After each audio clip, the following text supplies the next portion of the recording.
Hello. Well, this concludes our stories with Mrs. Claus, and I hope you enjoy our final story, which is titled The Night Before Christmas. I'm sure many of you have heard it, and it's illustrated by Rachel Isadora.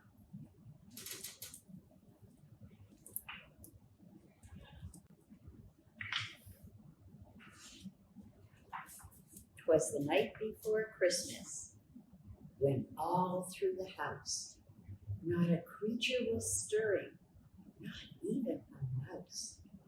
The stockings were hung by the chimney with care, in hopes that St. Nicholas soon would be there.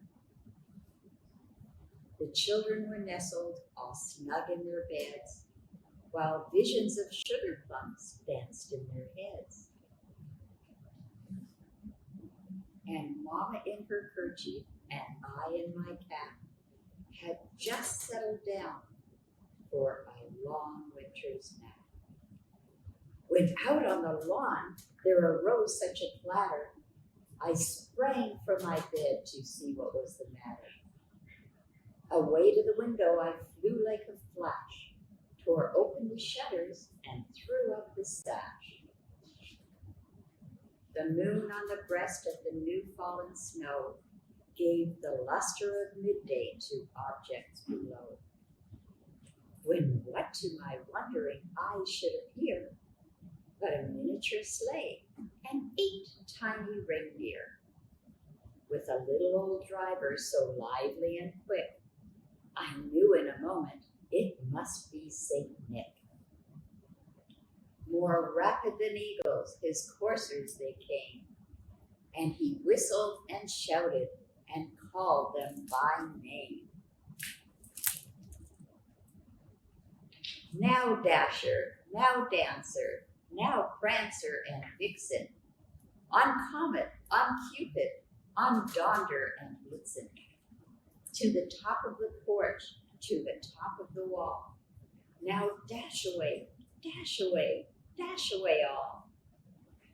As dry leaves that before the wild hurricane fly, when they meet with an obstacle, mount to the sky. So up to the housetop the coursers they flew, with the sleigh full of toys and St. Nicholas too. And then in a twinkling I heard on the roof the prancing and pawing of each little hoof. As I drew in my head and was turning around, down the chimney St. Nicholas came with a bound.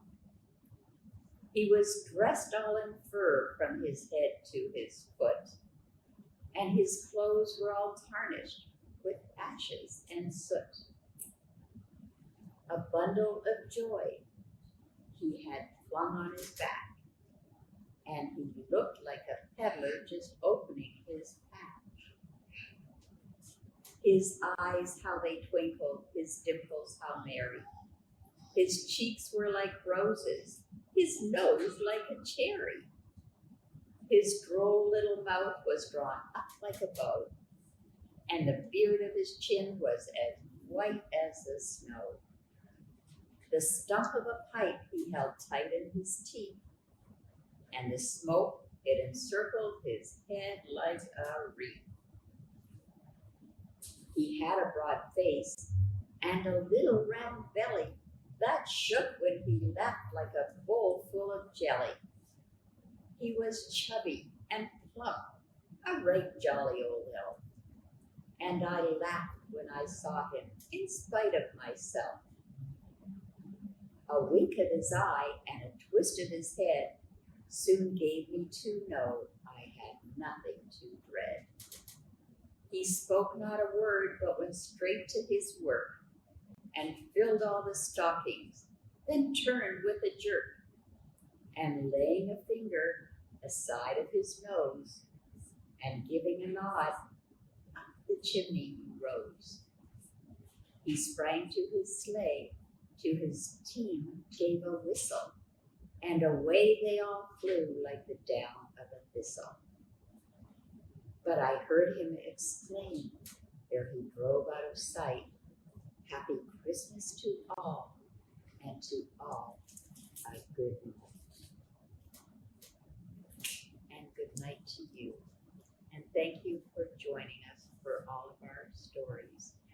It's been wonderful being with you, spending time with you, and I hope you enjoyed yourself.